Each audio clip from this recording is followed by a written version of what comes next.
Shalom, amanginang, saudaraku dikasihi Tuhan. Semoga kita semua dalam keadaan sehat hari ini untuk melanjutkan kehidupan kita.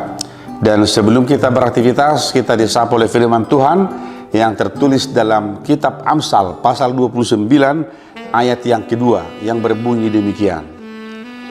Jika orang benar bertambah, bersukacitalah rakyat. Tetapi jika orang fasik memerintah, berkeluh kesahlah rakyat. Demikian firman Tuhan. Bapak Ibu jemaat yang dikasihi Tuhan Yesus Kristus, setiap kita pastilah mendambakan kehidupan ini, kehidupan yang nyaman, kehidupan yang aman, yang harmonis, yang bahagia. Setiap kita juga mendambakan pemerintahan kita adalah pemerintahan yang damai sejahtera. Sebab kedamaian dalam sebuah negara adalah kebahagiaan kita juga.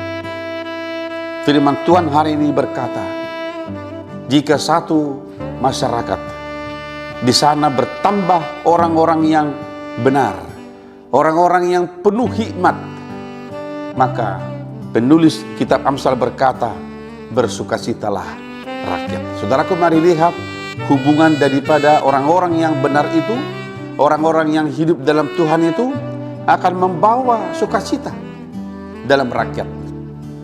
Dan saya percaya saudara-saudara, dalam komunitas yang lebih kecil, dalam rumah tangga misalnya, pastilah kita mendambakan jika orang tua, jika para orang tua dalam rumah tangga hidup dalam kebenaran Tuhan, maka bersukacitalah anak-anaknya, anak cucunya, sampai ke generasi yang berikutnya. Tetapi jika orang fasik memerintah sebuah negara, maka berkeluh kesahlah rakyat. Kita bawakan lagi tadi dalam kehidupan rumah tangga. Kalau orang tua tidak hidup dalam kebenaran Tuhan dan mereka disebut adalah orang-orang fasik, maka yang terjadi adalah kesengsaraan dalam kehidupan anak cucunya. Saudaraku yang dikasihi Tuhan Yesus Kristus, hari ini kita disapa oleh firman ini sekaligus juga mengajak kita bagaimana pribadi kita dalam kehidupan ini akan menjadi pribadi-pribadi yang lahir di tengah-tengah bangsa ini sebagai orang-orang benar. Saudaraku, kata orang benar ini adalah dalam pengertian orang-orang yang hidup dalam firman Tuhan. Sebab dimanapun tidak ada satu orang yang benar di mata Tuhan.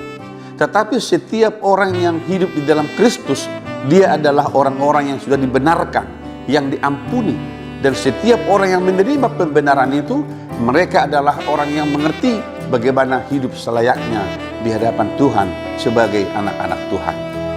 Tetapi sebaliknya saudara-saudara, kalau semakin bertambah orang-orang fasik di dunia ini, apa yang terjadi? Yang terjadi adalah kekacauan. Maka firman ini mengajar kita saudara-saudara, bagaimana kita mengajari anak cucu kita dalam perjalanan kehidupannya ke depan, supaya menjauhi kejahatan. Tetapi biarlah mereka bertumbuh menjadi orang benar dan tidak berjalan bersama-sama dengan orang fasik di dunia ini. Saudaraku, jika kita mendambakan hidup yang bahagia, yang sejahtera, yang penuh sukacita, maka firman ini berkata, hiduplah dalam kebenaran Tuhan. Kiranya dalam firman ini kita boleh melihat bagaimana kita semuanya mengevaluasi diri kita, sehingga ke depan kita terus berdoa kepada Tuhan supaya dari anak cucu kita, dari rumah tangga kita akan lahir anak-anak yang cerdas, yang lahir dalam kebenaran firman Tuhan.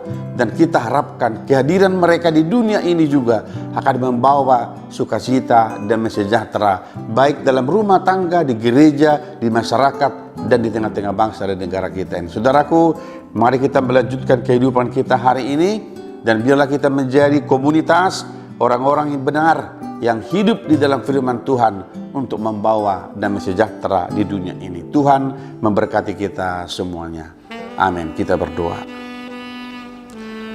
Ya Tuhan, jadikanlah kami menjadi orang yang hidup dalam kebenaran firman-Mu, sebab hanya orang yang hidup dalam kebenaran firman-Mu lah yang membawa sukacita dan damai sejahtera.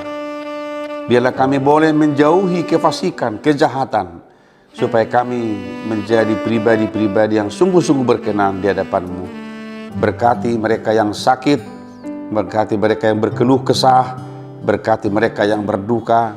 Engkau berikan kekuatan, Engkau berikan penghiburan dalam kehidupan mereka.